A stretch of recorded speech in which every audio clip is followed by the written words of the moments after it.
Bueno, gente, acá terminando cambio de grifería a modo de auxilio, ya que puse una que yo tenía en el taller.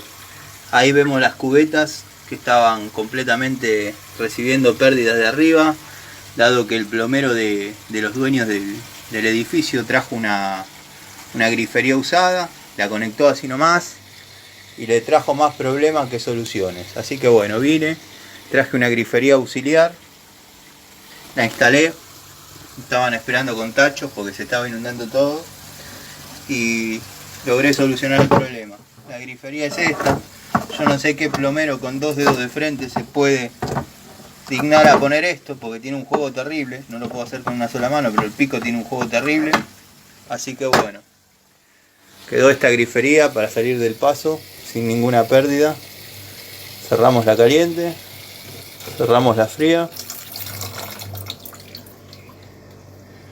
Listo. Se podría decir que el trabajo está terminado.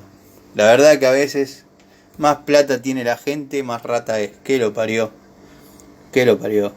Traer esa grifería para instalar en un departamento. Peor que la que había. Los dueños del departamento obviamente están re indignados, así que nada. Ahí lo logré resolver con una mía. Saludos.